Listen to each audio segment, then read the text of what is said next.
Thank you, Shraddhavan, for this beautiful exhibition. Really, one can see what divine touch can, how she can transform the simplest of objects into something which carries an impress of an everlasting memory. While going through the exhibition, a line of Savitri just flashed through my mind. A throw that came and left a quivering trace.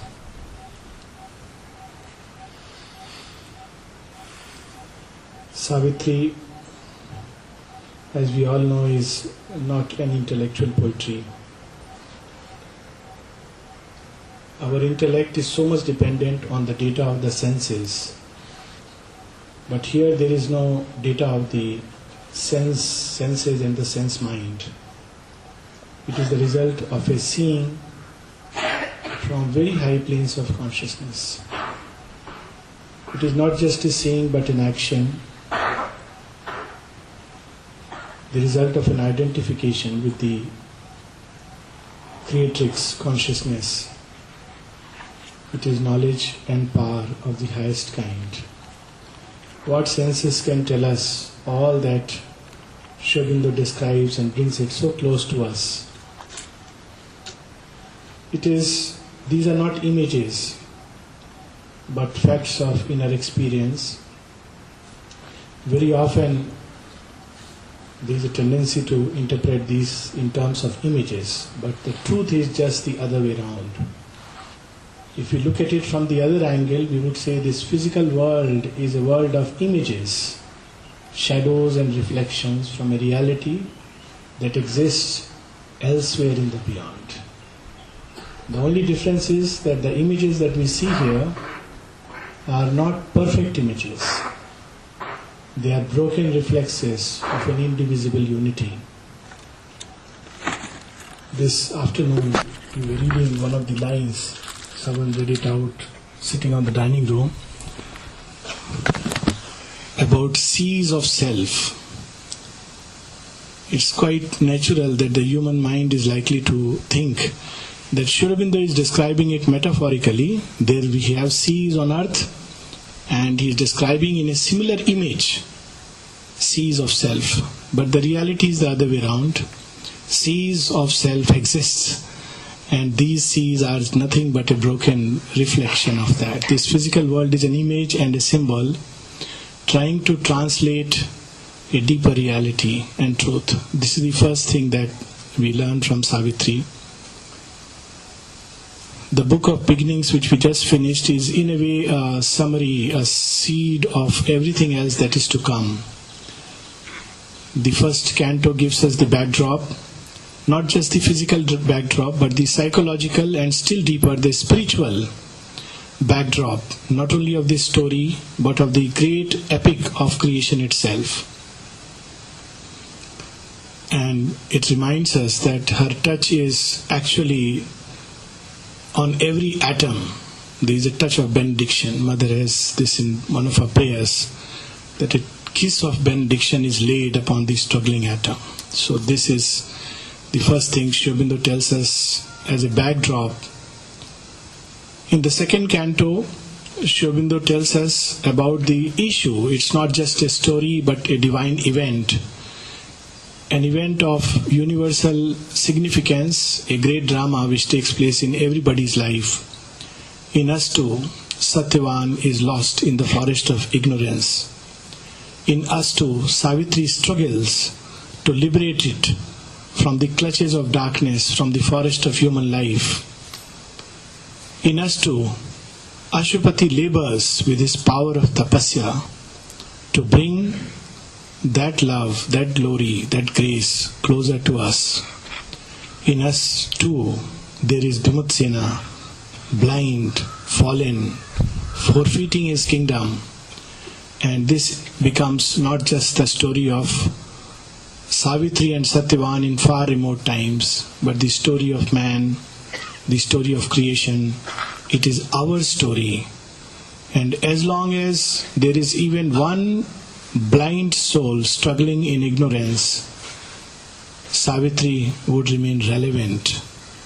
Not just relevant, but it will be a power to redeem us. In Canto 3, Aurobindo tells us how this Lord of Tapasya, Ashupati, this power that uplifts human soul from a state of ignorance to a state of light and knowledge. All the major experience of the way, this ignorance is the result of a sense-bound mind. It is the result of ego, the great division.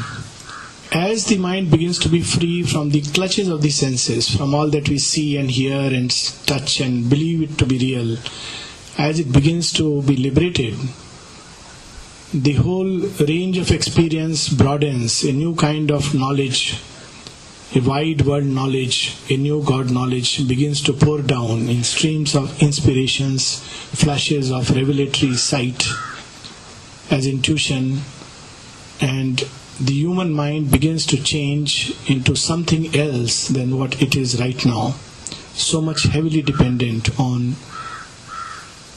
the outside. It begins to awaken to the inside, and this inside illumines the outside with new lines, new colors, new hues, new patterns, new meaning, new significance, even new feeling and new ways of feeling. This is the first change as the human soul draws out of a state of ignorance.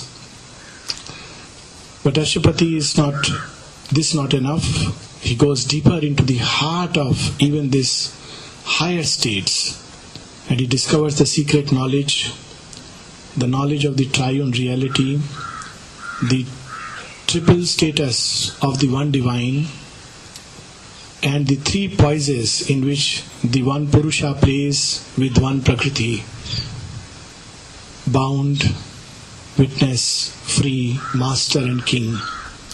All this Ashupati has discovered, which completes one line of yoga with which many are familiar, the Vedantic yoga, the yoga of the soul's liberation and its utter unity with God. But passive realization or realization with the impersonal, universal or the transcendent divine is one line of approach. It is enough if one wants to just come out of this circle of ignorance and be lost in the coils of the infinite, not to return. But Ashupati goes further. He must discover the power that is at work in this cosmos. And in Canto 5, the yoga of the spirit's freedom and greatness, Ashupati realizes and becomes one with that great power which has emerged out of the heart of the Supreme. This transcendent power is at work in the blind atom, in the dumb mass, lost as mechanical Prakriti. It is at work in the countless worlds which has been fashioned out of the very substance of the great being. It is lying hushed in the heart of the Supreme. Out of that hush, it is He who out of His own heart has brought out this transcendent power, and space and time are born. Space is Himself and time is only He. This is the great secret.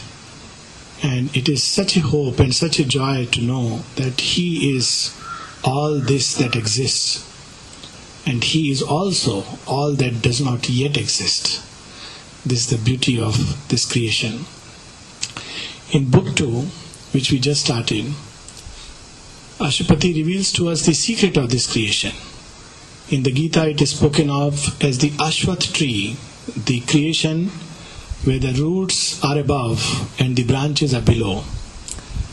The scientific view is just the reverse, because quite naturally we are in ignorance and we see the roots below and we see the soul flowering out of the mind. So very naturally we think soul is nothing but a glandular secretion in the human mind, or this is a very homogeneous and a very, I would say, sympathetic crowd. But if you were to speak about all this in certain other kinds of crowd, people may say, oh, it's nothing but neurons babbling. And one would question, well, if it's just a question of babbling neurons, then what is the veracity of anything at all, including any theory or any hypothesis? But that apart, here the whole story of creation begins from above, and not only does Brahman become time and space, he enters into it. So there is a double descent which Aurobindo speaks of. First descent is the descent of the Shakti, the Supreme Mother, the holocaust of the Mother, who has consented to enter into this world of ignorance and darkness and death, chosen to pass through the gates of birth, which is a death, for thus alone could creation be redeemed. This is the first descent. She becomes all these countless energies and fills the bodies of the Purusha with forces and energies that play in many worlds. This is the first, and the whole process starts in the supramental gnosis, where out of himself 4 typal truth forms emerge. Following the Vaishnava tradition, Aurobindo speaks of these 4 truth forms as the 4 personalities of the one Ishvara: Mahavira, Balram, Pradyumna and Anuruddha. Mahavira is the personality which represents knowledge and truth and light. Balram, the strength and force, and Pradyumna, the aspect of love and beauty and harmony, and Aniruddha, the power that organizes this whole creation, its many rhythms, holds them together and enters into its processes in detail. As a counterpart, there are the 4 great Mahashaktis: Maheshwari, Mahakali, Mahalakshmi and Mahasaraswati. So far, they are one even in their differentiation. But as creation leans towards the overmind, Aurobindo tells us that the first division begins to appear. It's an appearance, there is not yet the real division, but each does its own work, though holding back all the rest behind. But just one more step, and we have the world of formatures, what are called in Indian tradition as Prajapatis and Dhyanamurtis. The Mother has spoken of them as formatures, and of these 4 great beings he speaks of as the being of light and truth, being of bliss, of life and consciousness, and how they become just their opposite, the fourfold being who is one. As creation descends, these formatures, though they look like creators, they are not creators. They are supposed to receive a truth from above and reflect it and project it onto this earth. Each picks up one aspect and goes on projecting it. And that is how his power is the power from above. But like all middlemen, they are not very nice people. They hold back a lot of things, and the distortion begins to appear from there. I suspect that the malady or the disease of middlemen started there. And Mother has spoken about it, that they hold back something. And even in the return, the same thing applies. She speaks of how each of the great beings that chooses to be a representative or an intermediary in the work, how holds back something. And she says, not in the transmission, but in the return. So one way or the other, each time creation descends a level below, there is something held back, something that becomes broken, something that becomes distorted, maybe just a little. And as it enters the level of what we now call as the embodied mind, there is a fragmentation, there is a real division. So at the level of the mind, we are always fighting, because it's my opinion versus your opinion, my idea versus your idea. Everything has become divided here. And as this mind descends into the plane of life, somewhere on the borders where mind is subservient to life, we have the birth of the great Asuras. Not the original sense of the Vedic Asuras, who are Asura, which is different. In the original Vedic sense, it means representing force, aspect of the divine. The sense in which in Durga's throat, Sri Aurobindo speaks of the Asuras. But the Asuras who put their mind at the service of the life force. This is the hallmark. They can be very brilliant minds, so we should not be very taken away by human brilliance. There are great intellectuals who are great Asuras because they use the life force, they serve their mind, they use their mind, brilliance of mind, only to serve the interest of the life force and for aggrandizing of the ego. They may be very capable people like Ravana, who was very good in playing music and had read the scriptures, but all their scriptures, all their knowledge is at the service of the ego and the life force. Still further down, somewhere in the mid-worlds of life, we have those beings who have no consciousness of good or bad. They exist only for the expansion of the empire of joy and love. The Gandharvas, the Kinnaras, the great celestial musicians. Many of the heavens and hells are located in these vital worlds. Much of our art, painting, poetry is inspired from these vital worlds. And so also many illnesses. As the consciousness descends further, the energy becomes more and more turbulent. And we have the lower vital worlds with its denizens, not nice people to speak about, the jinns, the pishachas, the blood-sucking vampires who suck away energy whenever they enter into any atmosphere. They feed on others' vital. Wherever there is an accident, these fellows are around because they like to do that. They like to create an accident and they like to enjoy it. They love drama of a very low kind. And because of these denizens, these dark, obscure forms, there is in human consciousness a love for tragedy, even an attraction for it. They push us towards failure, towards fall, sometimes through a seemingly heavenly route.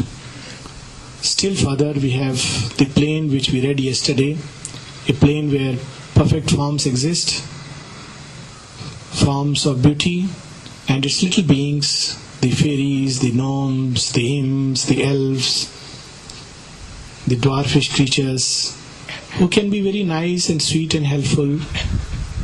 They are like little physical gods who govern one or the other aspect of material creation. Some of them in the Indian tradition, they preside even over some organs and some illnesses. And there are traditions where if one prayed to these deities, one could get rid of some illnesses. It used to be there. And still further, we have this atomic void, the inconscient from which the world is being pulled out. This is the great descent. And in all these worlds, the one being has entered. So it's not one but double descent. There is a third descent also, which is more relevant to us. The infinite within himself has many seeds or seedlings, holds the Jivatmans, the individual Atman, the Jiva, which is above time and space. And these individual Jivatmans are like so many centers of his unity. Each projects a little ray into this creation, and through a process of evolution becomes the psychic being. The Jivatman stands outside time and space but projects something of itself which would become first a psychic consciousness and then a psychic being, which will play with creation and become a link between all the infinities of the divine and this manifold play, multiplicity of this material creation. So therefore the immense importance of psychic being in Sri Aurobindo's yoga. And there is a fourth descent which is new, and we are here for that, the descent of the new consciousness of the supramental light and truth and power which Sri Aurobindo and the Mother, their grace has prepared this earth for that. And we read those beautiful lines which describe this descent which Ashupati experiences. We can read those lines and then we can go on to proceed to the glory and fall of life which we were to start.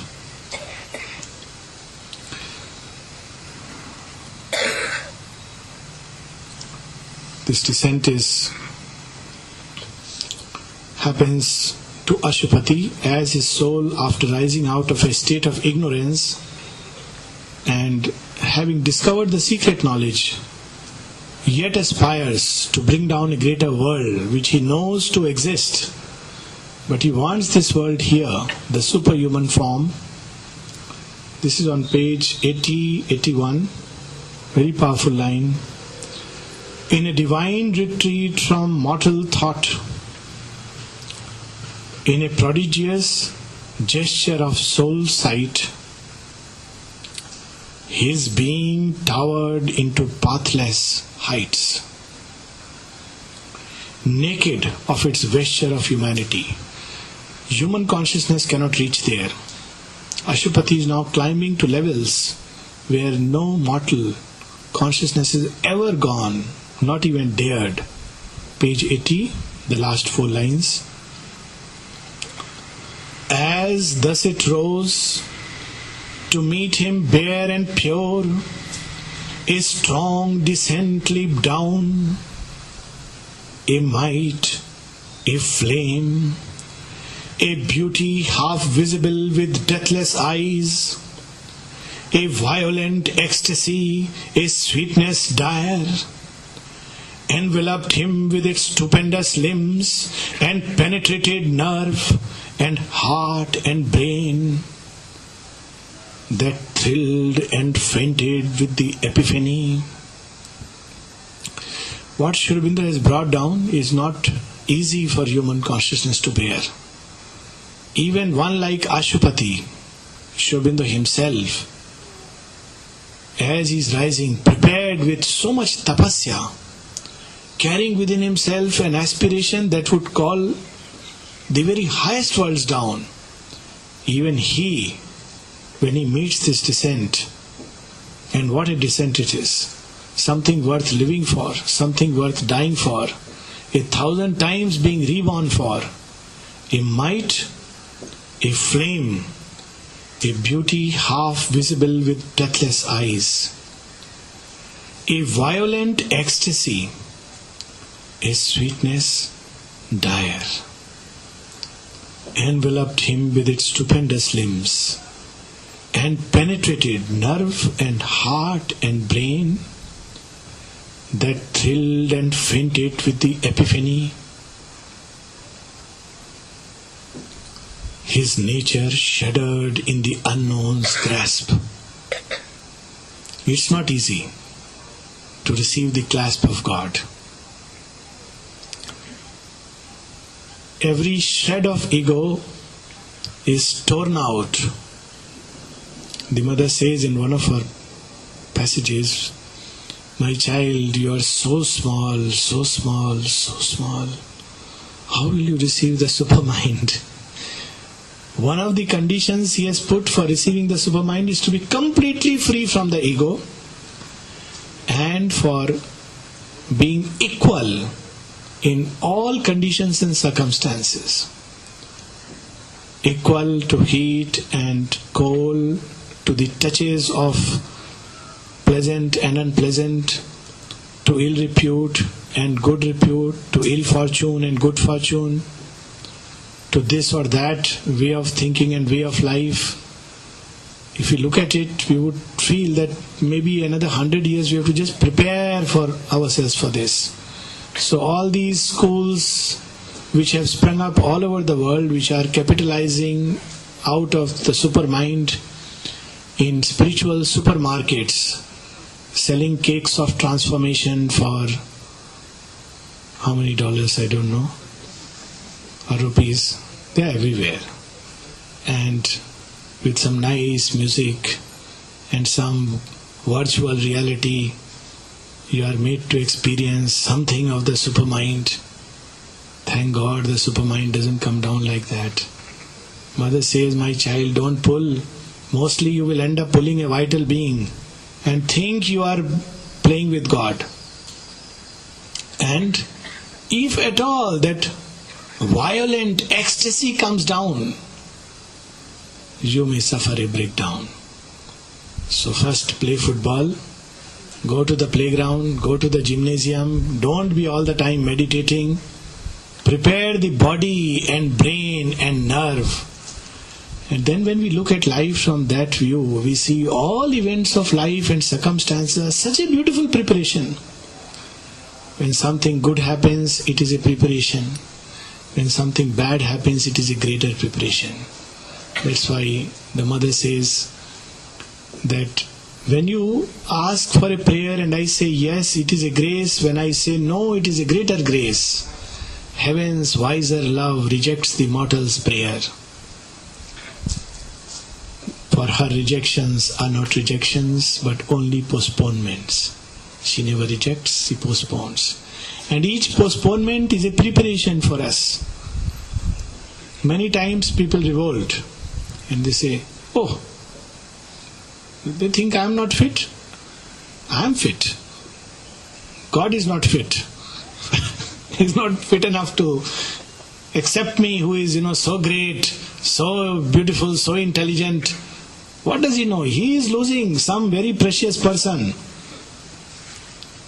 Vanity, vanity, vanity. The cause, source of much ill in this world. If only we could look at it like this, that I am not ready. 1,000 lives are nothing if we have to be ready to experience even a touch of this, a might, a flame, a beauty, half visible with deathless eyes. Even with eyes of the immortals, we cannot see it. A violent ecstasy, the clasp of Mahakali, cutting our head and adorning it as a garland. That is surrender and sacrifice. A sweetness dire, not a weak sweetness, but a sweetness whose burden is difficult to bear. There is a line in Ahana, Aurobindo long poem, where he speaks of bearing the burden of God's delight. So difficult. So here he says, sweetness dire enveloped him with its stupendous limbs and penetrated nerve and heart and brain that thrilled and fainted with the epiphany. His nature shuddered in the unknown's grasp. In a moment shorter than death, longer than time. What words can describe this? In a moment shorter than death, longer than time. The power comes from a plane where all human sense of time is lost. By a power more ruthless than love, happier than heaven. Love can be ruthless? Yes, divine love can be ruthless. When God takes to loving us, He tears every covering of the ego, strips us naked of all defense. That's why in the hour of God, Aurobindo says, what is the hour of God? When God gives us a clasp. In the hour of God, cleanse thy soul of all self-deceit and vain hypocrisy, that thou mayst look straight into that which summons thee.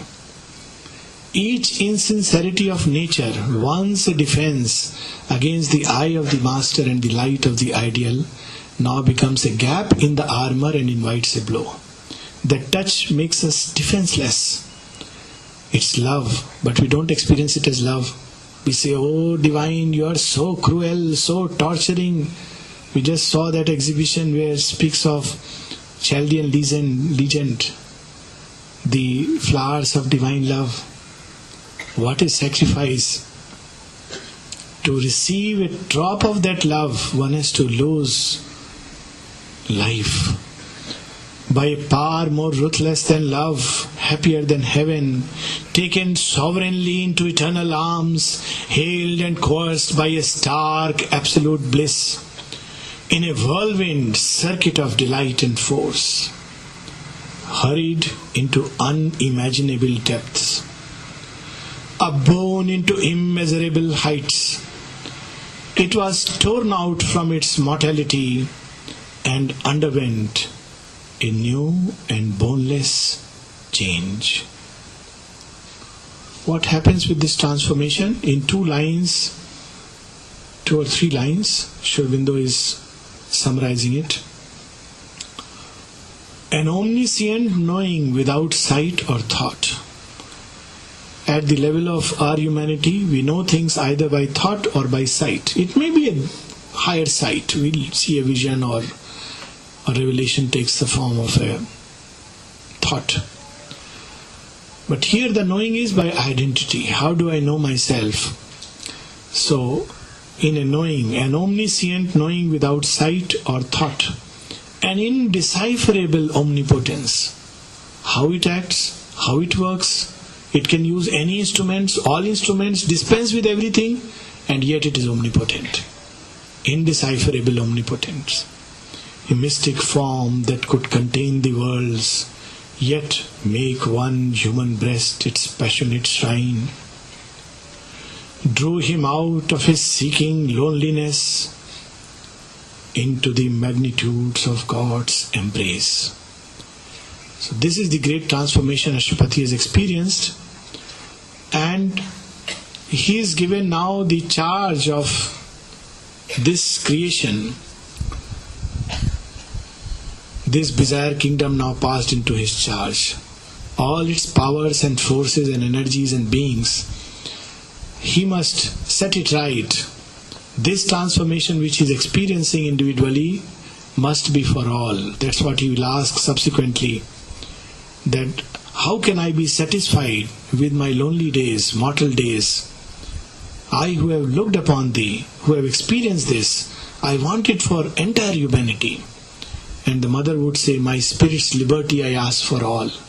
So this, Ashwapati must prepare the field, but he must first see the field, all its possibilities and problems. So we had finished book 2, Canto 1 and Canto 2, and we should read a little bit of Canto 3 as a continuation, the glory and the fall of life. This high transformation is envisaged, a practical omniscience and a practical omnipotence for man. An ecstasy, a sweetness, a love, a joy without limits. But now, when Ashwapati turns his gaze to the field of human life, what does he see? What is this human life for which he wants to bring down that power?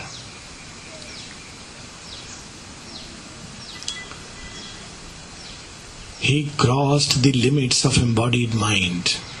When we are embodied mind, we don't look at it like this, but he crosses that and looks at the fields of life and entered wide, obscure, disputed fields, much like our patta transfer problems.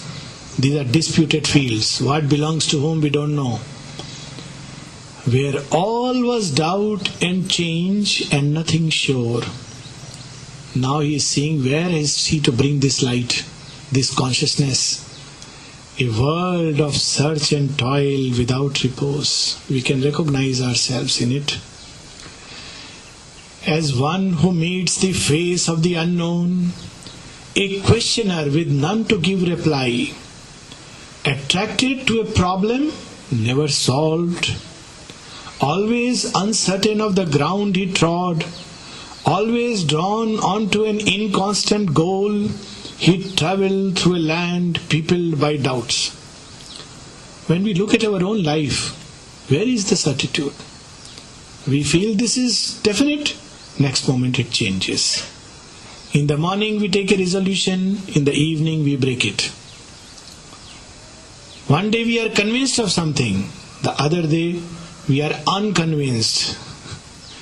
A third day we are filled with doubts about everything, from ourselves to all that is around us to God. and a fourth day something happens, and we are all joy and happiness again. This is human life. Everything shifting, everything floating. And much later in Savitri it's described, always he builds, but on shifting grounds. Always he journeys, but nowhere arrives. This is our human life. All the time we journey, but we arrive nowhere.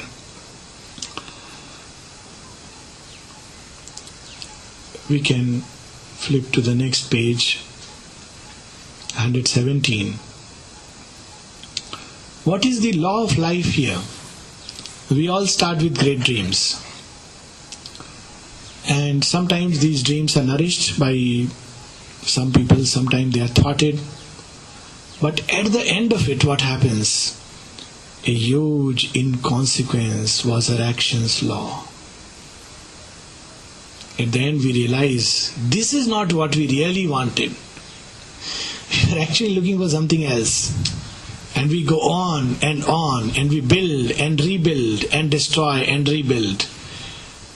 At the end we discover a huge inconsequence was our action's law. As if all possibility must be drained, and anguish and bliss were pastimes of the heart. We are not satisfied only with bliss. We want little anguish. Our hearts are not happy only with peace. We are not happy only sitting in ashram. We want to have chat and not only pleasant, beautiful thoughts. We must also discuss about problems in other people, not our own, of course.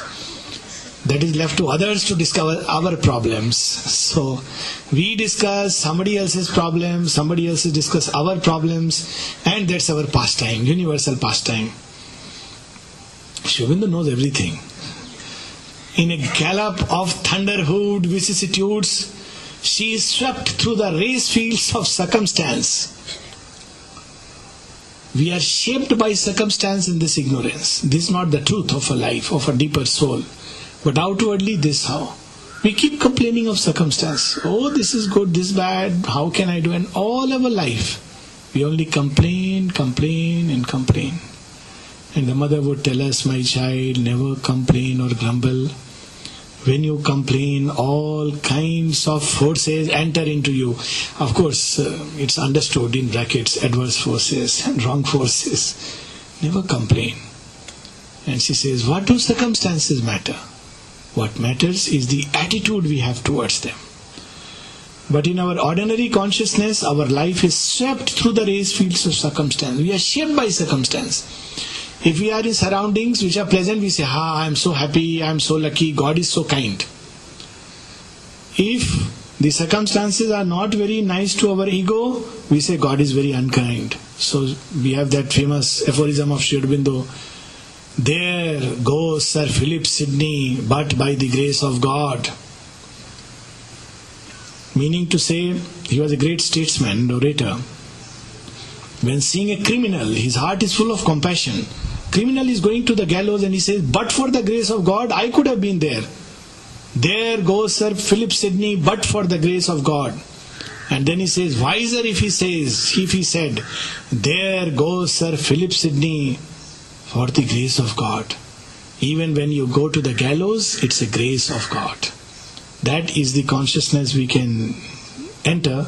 But right now, he's describing as we are, or swaying, she tossed between her heights and deeps. Uplifted or broken on time's inconstant wheel, caught like a fly in the wheel of time. There is a giant wheel. I think it is everywhere, but we have seen it in India during festivals. And you go in it, as you're climbing up, there is everybody. As you're going down, you feel you're going to fall. This is human life. We don't even realize that somebody else is calling the shots. We are happy about it. Like a fly mounted on the wheel of circumstance. Amid a tedious crawl of drab desires. From this object to that object to a third object. She writhed a worm mid worms in nature's mud. we are reminded of the great Mahavakya in the Life Divine. The ascent to the divine life is the work of works, the human journey, without which it is the sole acceptable sacrifice, without which man would be nothing but a little worm that has managed to form itself in a little speck of mud and water amidst the appalling immensities of the universe.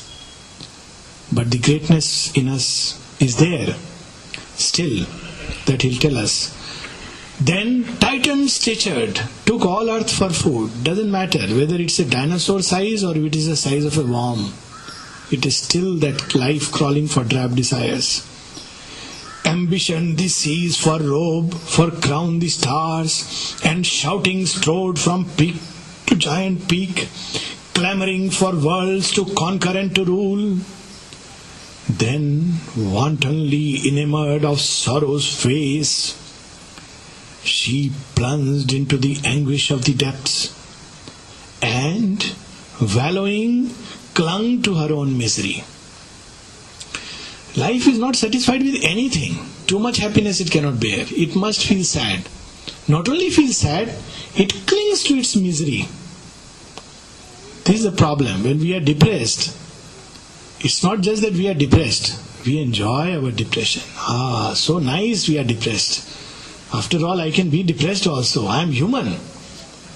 Otherwise we feel only happy, something is wrong with us. Even sometimes doctors will doubt, Are you always happy? Are you okay? So you must have sometimes a pulled face, some tears. That's okay. But we love this depression. So here, sitting in one room, the Lord knew everything more than us. In dolorous converse with her squandered self, she wrote the account of all that she had lost. What do we think during those moments of misery? I lost this, I lost that, my life is useless, waste, it's meaningless. It's nothing but a play of life. Nothing is lost because nothing was gained. To begin with, the idea itself was false. I gain it, I have it, I possess it.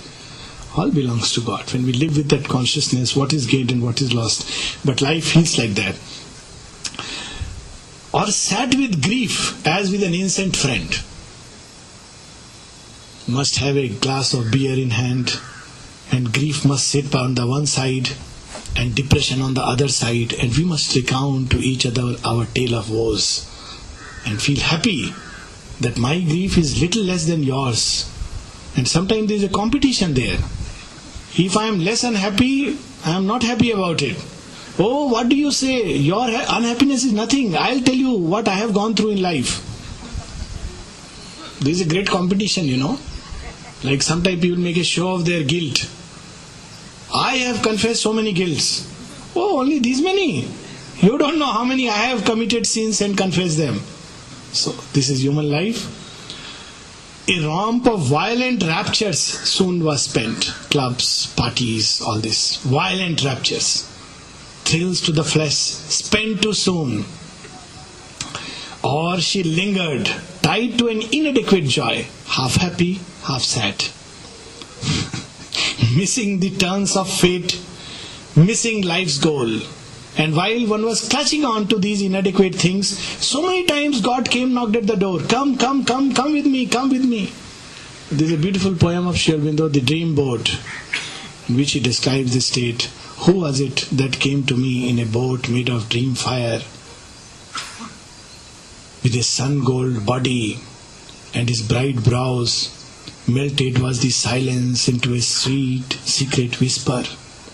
Do you come now? Is your heart's fire ready? The great God is asking, do you come now? Is your heart's fire ready? And then he describes the human state. Like an accountant, he is measuring what I am going to lose, what I am going to gain. And the boat, gold God vanished, and the boat disappears. And then what happens? Once one has felt the touch of God's love, no love can satisfy. Once one has felt the touch of God's joy, no earthly joy can satisfy. Once one has felt the touch of God, the world appears hollow within the same breast. So he says, now where all these joys were there, they have left me and gone, and the hollow inhabits my heart. And I wait and wait and the wait, but the gold god and the dream boat come not. So here, missing the turns of fate, missing life's goal.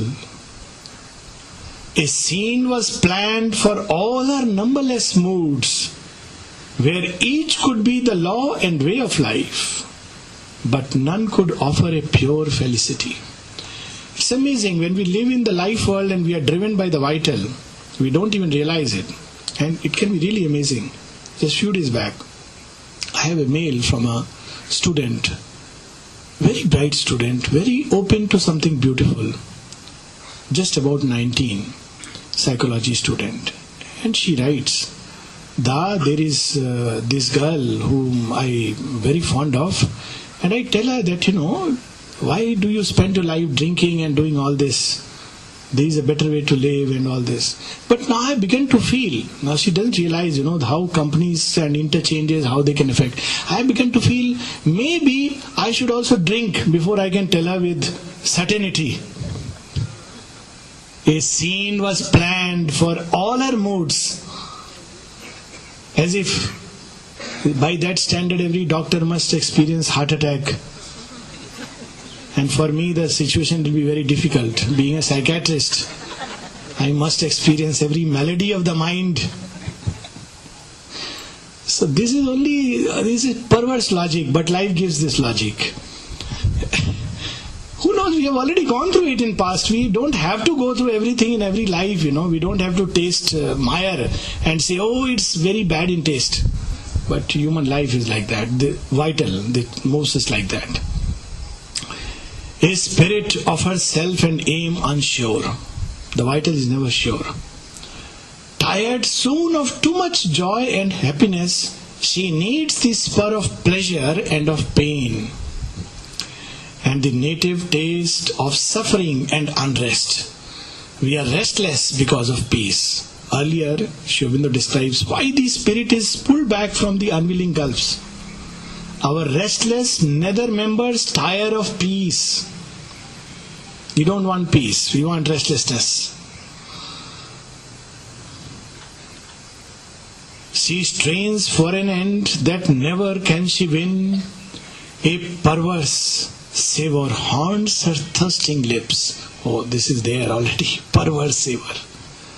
Only human beings can be so stupid to like the taste of tobacco and alcohol. Animals won't drink it.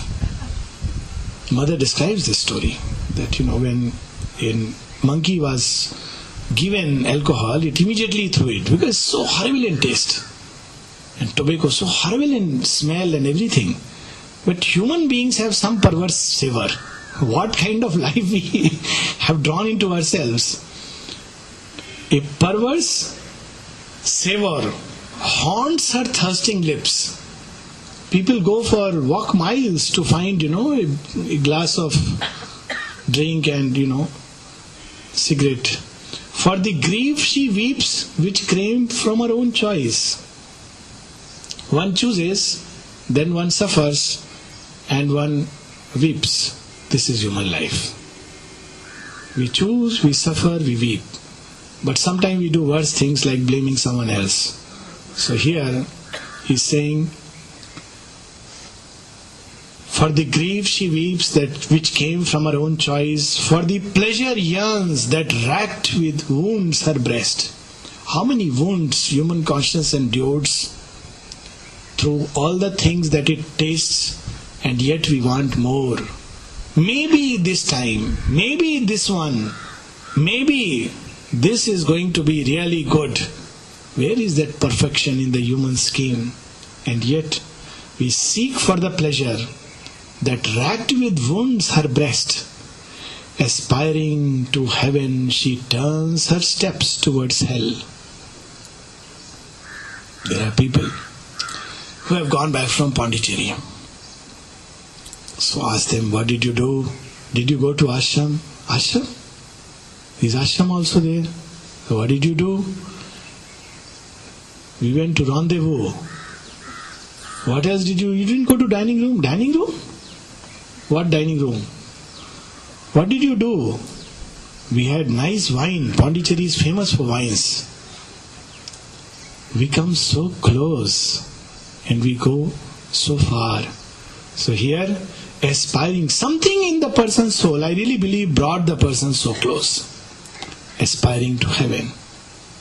And the steps turn towards hell. And one goes back and says, Pondicherry is a lovely place. Why? Because the wine is so good. What about the divine? That's not what we want.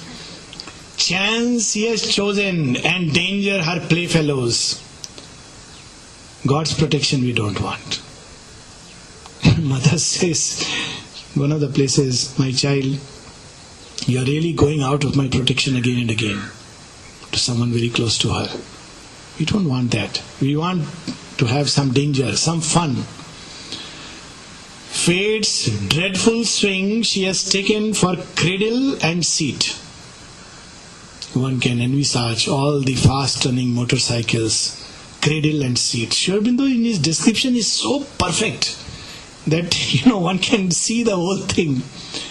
Some of them go with such a speed, and if they don't knock themselves, they end up knocking. At least we had in the ashram 4 or 5 recent fractures thanks to these cradle and seat. Fate's dreadful swing she has taken for cradle and seat. Yet, now here comes the hope. In synthesis, Aurobindo describes in great detail, can such a life be transformed? He says yes. Because in its heart, there is still something beautiful and divine. That is the hope of life. Yet pure and bright from the timeless was her birth.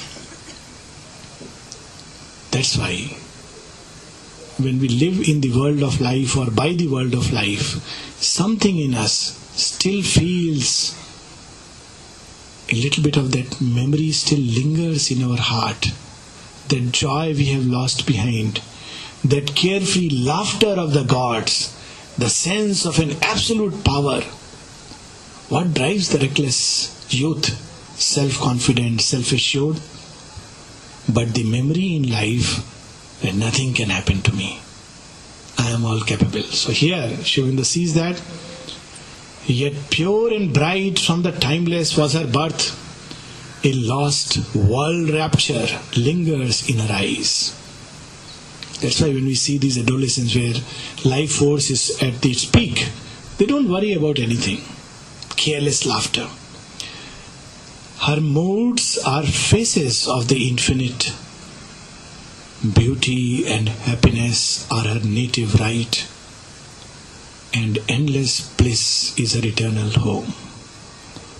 Life fallen on earth, life waking in the little reed on the grass we trample with our foot, writhing in the worm, crawling in its insect flights, life flying in the wings of the birds, life reaching out to vast vistas of thought, to unconquered horizons, life that goes beyond man into domains that our embodied mind and cabin sight cannot see. All this yet is not a curse. It is a fall from the great heights. In the East Upanishad, there is a very beautiful description of this light, this life. Where is it home? These waters which flow down? Matarishva dadati. It is held in the bosom of the One.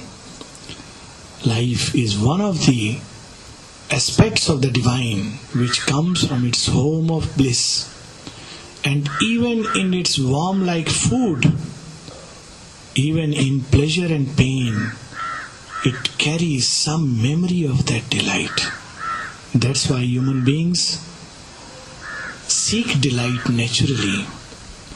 It's one thing that we do not find because we are in ignorance or our hearts clutch at forfeited bliss. but it seeks because that's what it has come from. So this is the great description. We're reaching closing time. We can read a little more, maybe 10 minutes, 5-10 minutes, because we should not end with this sad state of affairs. Aurobindo will show us this antique face of joy. He has shown us what mask it has worn. Life here has worn this mask of pain, of suffering, of perverse pleasure, of thrills of the flesh, of momentary beauty. But there is a deeper truth of life, the endless bliss which is our home. This now revealed its antique face of joy. Now Ashupati is seeing life in its own home, not as it is found here. A sudden disclosure to the heart of grief, tempting it to endure and long and hope, even in changing worlds bereft of peace. In an air racked with sorrow and with fear, and while his feet trod on a soil unsafe, he saw the image of a happier state. That's why, in spite of everything, in spite of sorrow, suffering, failure, fall, disaster, tragedy, something in us yet hopes, because deep inside, life carries the memory of a happier state. This Ashupati sees, last line, as far as heaven, as near as thought and hope, glimmered the kingdom of a griefless life. And what is this kingdom? What a description this is on page 119, the last 7-8 lines. Too high and glad for mortal lids to seize, but near and real to the longing heart, and to the body's passionate thought and sense, are the hidden kingdoms of beatitude. Even if we plunge deep inside, we can feel some touch of that beatitude in some close, unattained realm which yet we feel, immune from the harsh clutch of death and time, escaping the search of sorrow and desire. In bright, enchanted, safe peripheries, forever wallowing in bliss they lie. There are kingdoms, there are beatitudes in which one can always wallow in bliss, not in suffering and sorrow. In dream and trance and muse before our eyes, across a subtle vision's inner field, wide rapturous landscapes fleeting from the sight, the figures of the perfect kingdom pass, and behind them leave a shining memory's trail, imagined scenes or great eternal worlds, dream caught or sensed, they touch our hearts with their depths. They wake up the heart to a beauty, to a joy, unreal seeming, yet more real than life. When they touch us, our hearts wake up to a glad communion with our own deeper states. Happier than happiness, truer than things true. And now comes one of those Aurobindo's ironical punches. If dreams these were or captured images, dreams truth made false, earth's vain realities. Someone asked Aurobindo, all this I feel love inside for divine and I feel happiness inside when I turn to you. Is it all real or is it imagination? Aurobindo says, these feelings are spiritual feelings, they are real experiences. They are subjective. Experiences are not only seeing a vision. These subjective states, when we feel the nearness of God's embrace, we feel it with an inmost heart. And Aurobindo says, let them say if they are dreams. If dreams these are, If dreams these were or captured images, some people say they are imaginations. So Sri Aurobindo says, dreams, truth, made false earth's vain realities.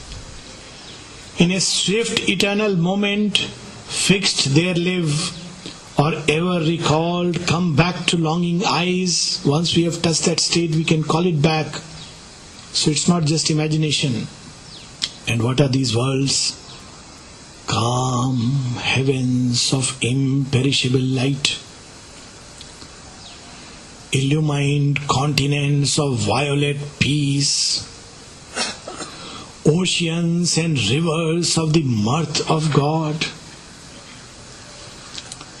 and griefless countries under purple suns.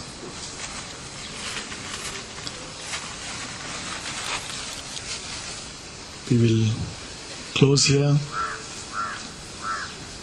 continue in August, hopefully. Thank you. So I think you would wish me to thank you all on behalf of all of us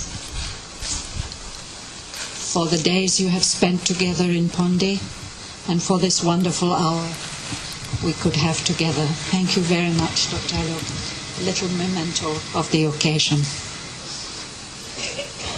Thank you.